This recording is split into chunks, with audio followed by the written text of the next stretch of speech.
반갑습니다. 오늘은 정도가 진불림망본공 유무국연불공공이라고 하는 그 부분부터 하게 됩니다.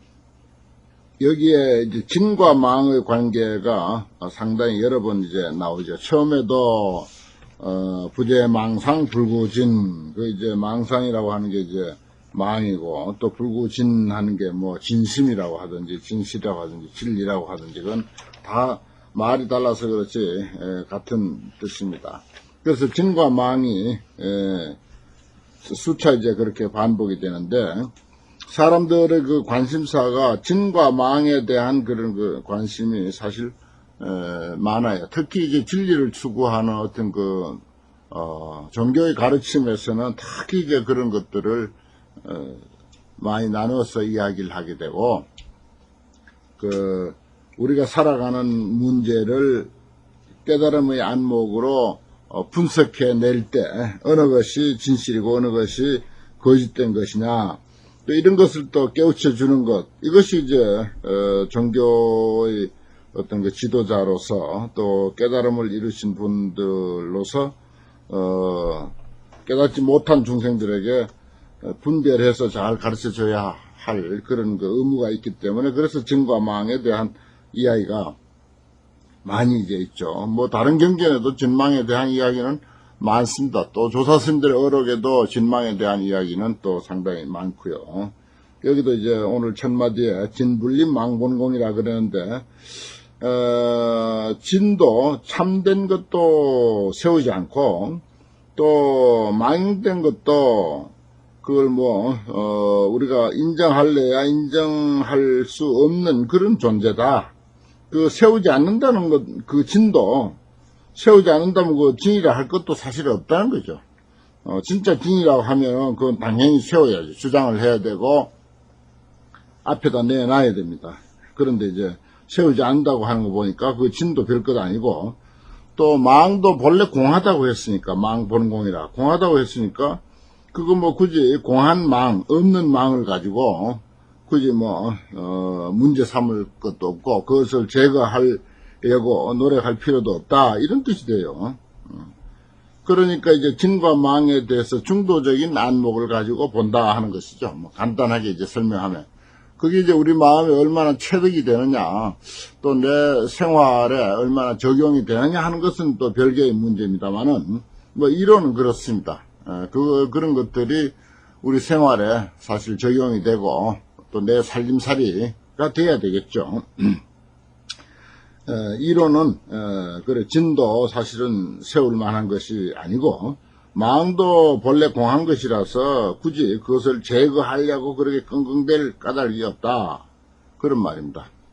그래서 유무국연 불공공이라 있다 없다, 진이 있느니 망이 없느니 하는 그런 있다 없다 한 그런 것들을 전부 같이 보내버린다. 국연 함께 보내버리니 또 공하지 아니하면서 공하다. 이게 이제 또 그 불교만이 할 수 있는 아주 독특한 논리인데, 공하면 공하고 공하지 않으면 공하지 않아야 하는데, 공하지 아니하면서 공하다 그랬어요. 공하지 않다는 말은 있다 이거죠. 또 있으면서 공하다, 또 공하면서 또 있다, 이런 이야기입니다. 같은 뜻이죠. 그러니까 거기에 치우치지 아니하고, 있는 것과 없는 것에 대해서 우리가 꼭 있다, 꼭 없다라고 이렇게 치우치지 아니하면은 그게 이제 함께 보내는 것이 됩니다. 그러면은 있는 것도 공하지 아니하고, 그러면서 또 치우치지 않았으니까 공한 것이고요. 쉽게 우리가 이해하기로 하면 이제 그런 뜻입니다. 그래서 모든 존재가 사실 우리가 있다고 믿는 것도 불교적인 조그마한 상식만 가지고도 있다고 우리가 인정을 하지 않지 않습니까? 모든 삼라만상이 본래 공하다, 또 우리가 늘 잘 외우고 있는 우리 자신에 대한 것, 무아니 비설신이 무세성양 미촉법해서 내 자신, 주관적인 내 육근도 공하고 없고, 또 육근의 대상인 그 육경도 없다, 이렇게 이제 보지 않습니까? 그 없는 것으로 말해놓고, 부정을 한번 거친 뒤에 다시 비로소, 긍정을 하게 되면, 그때는, 사는 것이 참으로 제대로 사는 것이고, 구름에 달가듯이, 어떤 삶도, 정말, 가볍고, 아주, 정말 어디에 걸리지 아니하고, 자유자재로, 그때 비로소 이제 사람으로서 사는 맛을 한껏 누릴 수 있다는 것입니다. 집착해가지고 아주 진하게 그래 사는 것이 사는 맛을 느낀다고 그렇게 불교에서는 보질 않고요. 정말 가벼운 마음이 됐을 때, 객관적인 입장이 되어버렸어요. 내 인생이 남의 인생처럼 그렇게 보일 때, 그때 참으로 아주 시원스럽고 아주 가볍고 아주 멋진 인생, 돼야 큰 나의 그 삶이 비로소 전개된다. 그때 큰 일을 할 수 있다는 것입니다. 진정 내가 공하다고 보았을 때, 내가 큰 게 없다고 보았을 때, 다시 말해서 무아를 제대로 체득했을 때, 그때 정말 돼야 큰 내가 실현된다 하는 것입니다. 그때는 뭐 생명도 두려울 것이 없죠. 어떤 그 정의를 위해서, 보다 더 큰 일을 위해서 이 몸 하나 던지는 것도 아무것도 아니고, 그야말로 뭐 흙 한 줌 공중에 뿌리는 같이 뭐 그런 마음으로 살 수 있다 하는 그런 의미로 우리가 또 이해해도 좋을 것입니다. 그래서 이제 유무구견이라고 하는 것이 뭐 보이는 것과 보이지 않는 것, 있다고 여겨지는 것과 없다고 여겨지는 것을 이걸 다 어디로 보낸다. 구견, 보낼 견자죠. 보낸다라고 했으니까 어딜 보내는 것이 아니라 내 마음에 거기에 치우치거나 편견에 떨어지지 아니했을 때 그것은 나에게 홀가분한 것이 되죠. 아주 홀가분한 것이 됩니다. 그렇다고 해서 무슨 뭐 내 몸을 위시해서 나와 가장 가까운 사람들, 내가 가지고 있는 모든 존재들, 내 물건들, 내 소유들 이런 것들을 뭐 전부 버려야 된단 말인가 하는 그런 의미는 아니죠. 그대로 평소처럼 잘 활용을 하되 거기에 이제 치우치지 아니하고 너무 애착하지 아니하고 거기에 목을 매지 않고, 그래서 썼을 때 크게 써도 크게 애착 없고 남을 줘도 그렇고 나에게 생겨도 그렇고 거기에 크게 끄달리지 않는다는 것이죠. 이제 끄달리면 이제 그때부터 이제 힘들기 시작하는 거죠. 생겼을 때 끄달려도 마찬가지고 나에게서 떨어져 나갔을 때 끄달려도 그것도 역시 마찬가지입니다. 그래서 이제 그야말로 바람이 스치고 지나가듯이 내 주변의 모든 인연들, 내 삶의 그런 여러 가지 인생사들, 이런 것들이 아주 스런스런 스치고 잘 지나가는 그러한 입장이 되는 것. 그게 이제 불공공이죠. 공하지 아니하면서 공하고, 공하면서 또 공하지 아니하고. 그래서 내 할 일은 다 하되, 뭡니까? 나는 끄달리지 않고, 집착하지 않고, 끄달리지 않고, 집착하지 아니하면서도 내 할 일 다 한다. 자식 키울 일 다 키우고, 뭐 집안 살림 살 일 다 살고, 사업할 일이 있으면 다 사업하고, 목을 맨다고, 집착해서 목을 맨다고 그 사업이 꼭 잘 되나요? 그런 거 아니죠. 어떤 의미에서는 객관적으로 남의 일같이 이렇게 거리를 두고 보았을 때 훨씬 잘 보입니다. 잘 보이면 사업도 잘 할 수가 있는 거예요. 돈벌이도 잘하고 장사도 잘 할 수가 있습니다. 참 그게 이제 인생을 제대로 살 줄 아는 열쇠인데, 이게 이런 불교의 깨달은 성인들의 가르침은 실상을, 모든 존재의 실상을 꿰뚫어 보는 것이기 때문에 참 이게 아주 가깝게 느껴져요. 어떨 때는 가깝게 느껴지면서 다시 말해서 손에 잡힐 듯 하면서 또 그게 쉽지 않고, 쉽지 않으면서도 어떨 땐 또 이런 대목을 가만히 이렇게 음미하고 사유해 보면은 손에 또 잡힐 듯하고 하는 그런 거죠. 그래서 진불림 망봉, 진과 망을 꼭 진이다 망이다에만 두고 이야기할 것이 아니라 모든 상대적인 관계를 그렇게 진과 망에다가 두고 이야기하면 됩니다. 불교의 중도 이론이라고 하는 것은 상대적인 관계로 세상은 존재한다. 그런데 그 상대적인 관계에 어디에 한쪽에 치우치면은 그건 이제 병이 된다. 그러니까 상대적으로 존재하기 때문에 그 상대적인 양쪽을 다 함께 수용할 줄 알아야 된다. 함께 수용하려면 부정을 해야 돼요. 둘 다 부정할 줄 알아야 둘 다 수용이 가능한 것입니다. 그게 이제 수용하는 것과 부정하는 거예요. 긍정과 부정이 사실은 그게 제대로 되려면 둘이 아닌 것이죠. 그것도 이제 불교 이론입니다. 뭐 긍정하려면 한쪽은 부정해야 되고 한쪽을 부정하려면 한쪽은 긍정해야 되는 게 아니냐 하지만 그게 아니죠. 둘 다 긍정하고 둘 다 부정하고 둘 다 부정하면서 둘 다 긍정했을 때 비로소 그게 둘 다 살아나고 원흉무해하고 정말 조화의 극치를 이루고 그래서 가장 이상적인 삶을 살 수 있다. 사람이 모든 그 얽히고 설킨 관계 속에서 살면서 거기에 조화를 이루면서 아주 이상적으로 살 수 있다 하는 것입니다. 그 배가 강을 타고 내려가는데 이쪽 강변에도 저쪽 강변에도 닿지를 않아야 그 배가 순조롭게 잘 가죠. 어느 한쪽 강변이라도 가서 닿으면은 부딪히면 이제 파손이 되고 또 닿아서 거기에 머물러 있으면은 그 강을 따라서 제대로 가지를 못하는 거죠.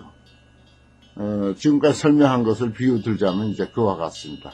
우리가 접하고 있는 일상사에서 늘 접하고 있는 이러한 그 모든 문제들은 마치 배를 타고 강을 내려갈 때 이쪽 언덕에도 저쪽 언덕에도 가서 닿지 않고 거기에 또 머물지 않고 중간으로 이렇게 가면서 중간으로 잘 내려가려면 어떻습니까? 이쪽 언덕도 있어야 되고 저쪽 언덕도 있어야 되지 않습니까?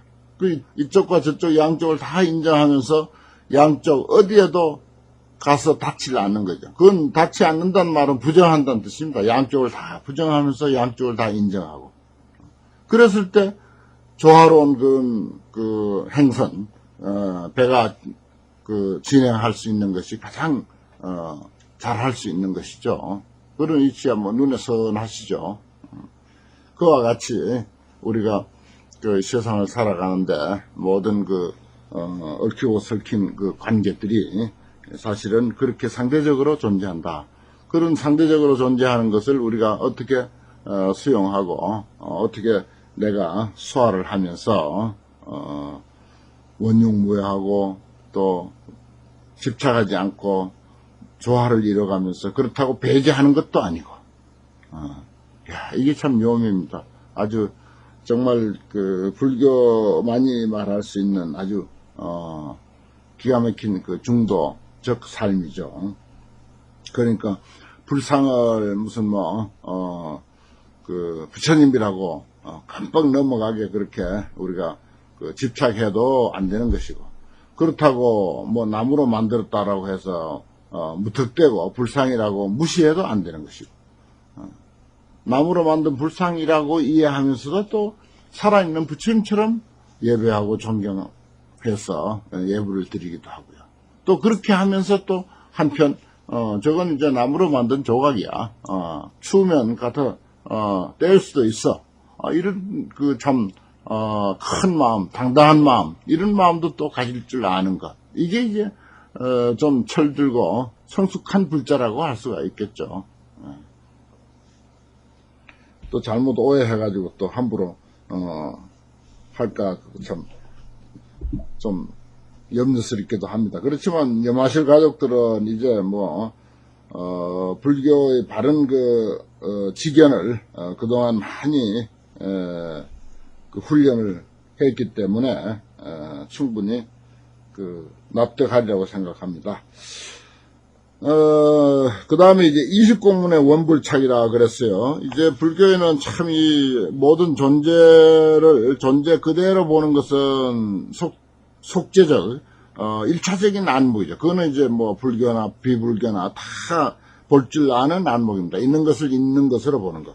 근데 있는 것을 없는 것으로 보는 안목은 이건 불교적인 안목이고, 거기서 한 차원 달리한 안목이거든요. 그래서 이제, 있는 것을 없는 것으로 볼 줄 아는 것이 무의 철학이요, 공의 철학이요, 반야육백부의 그런 가르침이고, 그렇게 볼 줄 알 때, 거기에서 이제 비로소 이제, 색다른 그런 지혜, 정말, 세속에서는 상상할 수 없는 그런 그 반야 지혜가 거기서 나올 수가 있다. 또 그렇게 볼 줄 아는 그것이 이제 반야 지혜다. 있는 것을 없는 것으로 볼 줄 아는 눈이 그게 이제 반야 지혜거든. 그래서 없는 것으로 볼 줄 아는 그 문제가 참으로 큰 문제입니다. 그래서 반야부 경전을 설하기 이전에는 전부 있다고 하는 것을 중심으로 해서 이야기가 되었다. 그렇게 볼 수가 있어요. 불교 경전 전체를 우리가 나눠놓고 보면은. 그 다음에 이제 21년간 반야부 경전을 설하셨다 그러는데, 그건 이제 모든 있는 것에서 한 차원 달리 해가지고 완전히 바꿔가지고 없는 것으로 이제 보는 안목을 거기서 이제 설명하고 있는데, 그게 이제 경전이 제일 많아요. 600권이나 되는 그런 반야부 경전이고, 또 부처님이 49년간 설했다라고 했을 때 무려 21년간을 없다고 하는 어떤 이치를 우리들에게 설해준 것이다 그래요. 그래서 있는 것을 없는 것으로 보는 게 이게 상당히 어려운 문제고 또 차원 높은 안목입니다. 그래서 이제 무의 철학이니 공의 철학이니 이런 것들이 불교 안에 아주 많죠. 우리가 반야신경에서 무안이 비서신이 무색성향 미촉법 무안개 내지 무의식계 무무명 영무 무명진 내지 무노사 끊임없이 없다 해도 어떻습니까? 없다 하는 말은 없다고 하면서 우리는 여전히 있습니다. 여전히 있어가지고 그게 없는 것으로 보기가 너무 힘드는 거예요. 그 관문 통과한다는 게 그렇게 어려운 것인가 봐요. 그래서 부처님도 그렇게 오랫동안 많이 설하셨다. 이렇게 이제 보는 것입니다. 21년간 600권이나 되는 경전을 설하셨다. 그렇죠. 있는 것을 없는 것으로 보는 이 관문이야말로 세상에서 제일 어려운 거 아니겠습니까? 그래서 공도, 부정하는 공도, 이렇게 이식공문의 원불착이라는 이런 말이 나옵니다. 이건 이제 모든, 사건, 또 모든 사물, 일체 제법이 다 공하다는 이치를 20가지로 그렇게 이제 설명하는 거죠. 20가지 공으로 설명하는 것입니다. 그러나 이게 20가지 공이 따로 있는 게 아니죠. 예를 들어서 부산 허공 따로 있고 서울 허공 따로 있고 무슨 대전 허공 따로 있고 대구 허공 따로 있고 아니죠. 허공은 없는 것이니까 텅 빈 거죠. 그러니까 부산공이나 무슨 서울공이나 대전공이나 무슨 대구공이나 무슨 광주공이나 사실은 말이 있을 뿐이지 공이라고 하는 하나의 이치일 뿐입니다. 그런데 워낙 유의 세계를 공의 세계로 보는 그 관문이 너무 두껍고 너무 그 관문을 통과하기가 어렵기 때문에 그래서 공에 대한 이야기가 많이 나오다 보니까 20가지 공이 이제 나오게 돼요. 이건 숫자를 이렇게 나열했지만은 하나인 공이다. 이렇게 이제 이해를 하시고 그래서 내공, 외공 그래서요. 내공이라고 하는 것은 말하자면 안이비설신이 이게 이제 6권이니까 말하자면 무하다, 무상이다, 무안이비설신이 그러죠. 그래서 이제 내공. 또 외공하면 안이비설신의 대상인 뻔한 거 아닙니까? 색성량 미촉법. 이것은 이제 6가지 경계인데 이거 역시 무상한 것이고 무아한 것이다. 그래서 공이다. 또 내외공. 그걸 이제 반복해서 이야기하는 것입니다. 내공하고 외공하면 사실 내공하면 전부가 공한 거예요. 안이비설신이가 공하면 일체가 다 공하죠. 근데 이제 또 그 대상인 색성량 미촉법이 공하다고 했고 그러고 또 이제 반복해서 끄덕끄덕 우리들에게 이해시키기 위해서 내외공이라 그래요. 그 6근과 6경계가 다 공하다. 그 공공 그래요. 또 그다음에 네 번째는 공한 것도 다시 또 공하다. 공한 것이 남아있으면 안 된다는 거죠. 공한 것이 어디 남아있고 자시고 하겠습니까? 그냥 공일 뿐이지. 서울공이나 부산공이나 대구공이나 대전공이나 광주공이나 무슨 미국공이나, 어디 유럽공이나 다 하나인 공간일 뿐이지. 거기에 무슨 뭐 공한 것도 공하다. 이제 철저히 공의 이치를 깨닫도록 하기 위해서 이제 이런 표현이 있습니다. 그래 뭐 대공, 큰 공이다. 그래가지고 동서남북 사유상하 시방세계가 다 공하다. 이제 그래 보면 이제 큰 공이라고 할 수가 있겠죠. 그 다음에 이제 승의공이라 해가지고 아주 수승한 이치가 공하다. 그건 이제 뭐 열반이니 보리니 뭐 도니 깨달음이니 이런 것들을 두고 하는 소리인데, 그건 열반도 또한 공하다. 그 이제 어떤 이런 말이 있어요. 그 서류일법이 과의 열반이라도 아설 여겨 몽환이라 하리라. 설사 어떤 한 법이 있어서 열반보다 지나간다 하더라도 나는 공하다고 말하겠다. 이런 이제 공종의 아주 그 뭐라고 할까요? 표 같은 그런 그 말씀이 있습니다. 열반을 훨씬 지나가는 그 어떤 뛰어난 법이 있다 하더라도 나는 그것을 공하다고 하겠다. 공종에서 이제 그렇게 이제 이야기하죠. 그 다음에 유의공, 이거 유의공은 욕계색계 무색계 이 세상을 말하는 것이고, 그 다음에 무의공, 뭐 이것은 이제 생주이멸의 어떤 그 변화, 자연스럽게 흘러가는 그것도 역시 무의자연이지만 그것도 역시 공하다 이렇게 보는 거예요. 그래서 필경공, 그래서 끝까지 다 공하다. 어떤 존재도 철저히 공하기 때문에, 철저히 얻을 수 없는 것이기 때문에, 그래서 필경에 공하다. 그 무제공, 끝없이 공하다. 뭐 처음만 공한 게 아니라 중간도 공하고 끝까지 뒤에도 공하고 그런 식으로 이제 이야기합니다. 뭐 산공, 이건 이제 방산, 뭐 기사 해가지고 모든 법은 사실은 전부 흩어지는 것이고 나로부터 떠나는 것이고 버려지는 것이고 놓아지는 것이고, 그래서 이제 그런 식으로 이제 산공이라 이렇게 표현하죠. 그 다음에 이제 무변이공, 변이하는 것이 없는 그런 것도 역시 공하다. 본성공, 그 다음에 자성도 공하고, 본성도 공하고 자성도 공하고, 그 다음에 뭐 공상도 공하고 이상도 공하고, 일체법이 다 공하고, 불가득도 가히 얻을 수 없는 것도 공하고, 성품이 없는 것도 공하고, 자성도 공하고, 자성공이라는 말 앞에서 했죠. 자상공, 저 앞에서는 자상공이고 여기는 자성공이고, 그 다음에 이제 무자성공, 자성이 없는 것도 무성자성공이라, 어떤 성품이 없는 그 자성도 공하고, 이런 식으로 이제 공을, 하나인 공을 가지고 20가지로 이래저래 이제 반복해서 그 세상에 존재하는 모든 것들, 생각할 수 있는 모든 것들에 대해서 다 이렇게 공으로 붙여본 것입니다. 그 어느 것도 공하지 않은 게 없다. 그렇지만은 거기에 이제 원래 집착하지 않는다. 그렇게 철저히 20가지로 공하다고 하고, 또 공하지만은 거기에 공한 이치에 집착하지 않는다. 왜냐? 불공공이니까 공하지 아니하면서 공하고, 공하면서 또 공하고, 그러니까 이제 원불착이라고 하는 거예요.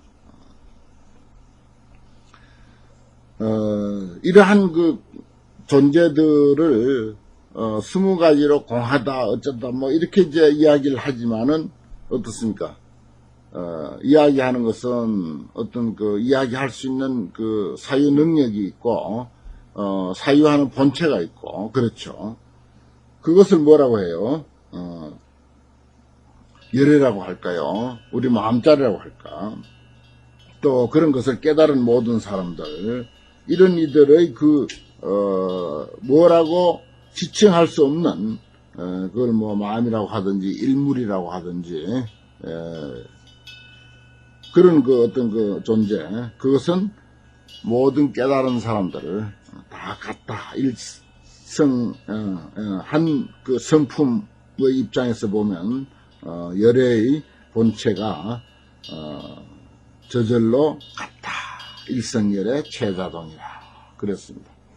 그건 이제, 역시 이제 우리 마음도 중도로 이해해야 되고, 사물도 중도로 이해해야 되고, 우리의 수행하는 행위도 중도로 이해해야 된다. 아까 뭐 불상에 대한 그런 그 이해도 중도로 해야 되고, 또 세상에 존재하는 모든 상대적인 인연들, 그런 그 사물들, 나와의 관계들, 이런 것들도 중도로 이해해야 되고, 역시 마음도 또 부처도 우리 본성도 중도로 이해해야 됩니다. 그렇게 이해해야 그걸 제대로 이해하는 것이지, 꼭 우리 마음이 있다 이렇게 생각하면 그건 역시 또 있는데 집착하게 되는 것이고, 있는데 떨어지는 게 되는 거예요. 그러면 마음을 제대로 아는 게 아니죠. 그 마음은 있으면서 없고 없으면서 있고, 있는 것도 아니고 없는 것도 아니고, 또한 있고 또한 없고, 이렇게 이제 중도를 설명할 때 그런 그 이치를 그대로 다 수용하는 입장이 돼야 이제 마음의 실체를 어지간히 이제 짐작할 수 있습니다. 그래, 그 일성이죠. 한 성품 열애죠. 일성인 열애라. 한 성품인 열애. 그거는 이제 내 일성 한 성품의 열애나 여러분들의 한 성품의 열애나 이 세상에 존재하는 모든 생명의 한 성품인 그 열애는 체자동 그렇습니다. 본체가 그 실체가 단체짜리가 저절로 동일하다 같은 것이다. 그래서 뭐 만물이 여하일체다. 또 천지야 여하동거이다. 하늘과 땅이 전부 나로 더불어 한 뿌리다. 만물은 나로 더불어 한 몸이다. 이런 표현들이 성립되는 거죠. 이건 이제 이것이 우리가 사물을 볼 때 눈에 이렇게 싹 들어오듯이 그렇게 이제 들어오게 하려면은 여기에 대한 상당한 이해가 있어야 되고, 그야말로 어떤 깨달음의 눈이 있을 때 가능하겠죠. 일성열애 체자동이라고 하는 거. 이건 이제 부정을 거쳐서, 부정을 완전히 거쳐서 비로소 이제 긍정이 됐을 때, 그때 이제 그야말로 모든 존재가 그대로 열애고 진리고, 그리고 나고, 그리고 마음이고, 이렇게 되는 거죠. 일체 것을 부정했을 때 비로소 이제 내가 거기서 현현하는 그런 입장을 여기서 이제 표현하고 있습니다. 그 다음에 이제 심식은 법시진이니, 마음은 뿌리가 되고 법은 그 진, 경계, 티끌이 된다 그랬는데, 이건 이제 주객을 나누는 것과 같습니다. 심은 주가 되고 법은 객이 되고, 그래서 이제 아법 할 때도 그렇죠. 아는 주관이 되고 법은 객관이 되고, 이제 주객으로 이렇게 나눠지는 그런 그 경우가 많지 않습니까? 우리가 그 이런 이야기를 해도 항상 자기 자신은 이제 주인이 되고 주관이 돼요. 그래서 그 외의 것은 전부 객관, 그렇게 이제 보는 것입니다. 그런데 양종유의 경상헌이라 그랬어요. 두 가지는 마치 거울에 낀 흔적과 같다, 때와 같다. 흔적과 같다. 그러니까 주관이니 객관이니 한 이것도 이미 나눠놓고 보는 것이니까, 나눠놓고 보는 게 되기 때문에 어떤 중도적인 안목에서는 벌써 허물이죠.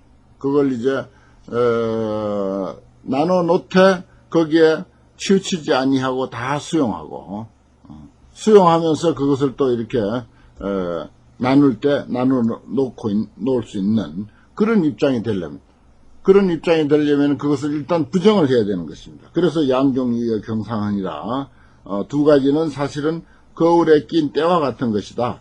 그래서 흔구진시의 광시현이라 그랬잖아요. 흔적인 때가 다 제거됐을 때, 흔구진제라고도 이제 하는데, 흔구진시, 때 시자로서도 좋습니다. 흔구진시 광시현. 흔구가, 때가 다 됐을 때, 다 했을 때, 빛이 비로소 나타난다. 그 광명이 비로소 나타난다. 그렇죠. 거울에 이제 때가 많이 꼈다고 봅시다. 그게 뭐 동으로 만든 거울이든 유리로 만든 거울이든 뭐 크게 상관없죠. 근데 이제 흔자 같은 것은 이제 뭐 그 유리로 만든 거울에도 깨끗이 닦아놓은 손 한번 짚으면은 흔적이 남죠. 때는 아니지만은. 그래서 이제 흔구라고 그렇게 합니다. 뭐 어떤 흔적이나 때가 됐든 간에 다 깨끗이 닦여졌을 때는 빛이 광명이 비로소 이제 납니다. 그렇기 때문에 주관이니 객관이니 하는 것을 우리가 이게 나누고 분별하고 어디 치우쳐서 생각하고 하면은 우리 본 마음자리가 빛을 발하지 못해요. 그 우리가 사실은 그 크게 당당하게 대하로서 큰 나로서 삶을 펼치지 못하는 이유도 어찌 보면은 주관이라고 하는 내가 주가 되고 나머지는 객이다 하는 그런 그 분별심이 있어서 그렇게 이제 큰 삶을 살지 못하는 게 아닐까 그렇게 생각이 듭니다. 그래서 흔구가 다하면은 빛이 난다. 정말로 멋진 삶이 펼쳐지고 대하의 삶이 거기서 이제 나타난다는 거죠. 그래서 심법상망의 성격진이라고 했습니다. 심과 법 앞에 있었죠. 심식은 법시진 했습니다. 심은 주관이고 법은 객관이 되는데 주관과 객관이 쌍으로 없어졌을 때 내 마음에서부터 완전히 부정됐을 때 본성, 성품이 바로 진성이 된다. 여기서 진은 상대적인 진망의 진이 아니죠. 이건 이제 정말 뭐 표현하자니까 진이지 그야말로 우리 참마음자리 성품이 곧 참마음자리다. 이 참마음자리는 글쎄 설명할 수가 도저히 없는 자리인데 상대적인 진과 망의 상대적인 그런 참마음이 아니고 본래심 하나뿐인 마음 온 우주가 삼라만상이 하나뿐인 이 마음 이게 이제 여기 진짜 성적진이라고 하는 그 하나뿐인 마음이 드러나려면은 주관과 객관이 다 사라졌을 때 제대로 이제 온 우주와 삼라만상이 마음이라고 하는 사실이 납득이 가고 또 내 공부가 되는 것이다. 이렇게 이제 볼 수가 있습니다. 그래서 여기서는 이제 주관과 객관의 문제, 저 앞에서는 있음과 없음의 문제, 또 진과 망, 일반적으로 진과 망의 문제와 있음과 없음의 문제, 이래서 이제 공으로 설명해 오다가 여기 와서는 이제 주관과 객관, 그것도 역시 그건 이제 떨어지기가 이제 더 어려운 것이니까 그래서 이제 주관과 객관의 문제를 이야기를 하면서 주관도 객관도 다 내 마음에서 사라졌을 때 진짜 내 마음이 나타난다. 심법상망의 성격진이라 성품이 곧 정말 진성이 된다. 정말 바람직한 그런 그 성품이 된다. 이렇게 이제 설명하고 있습니다. 오늘 정도가 공부 여기까지 하겠습니다.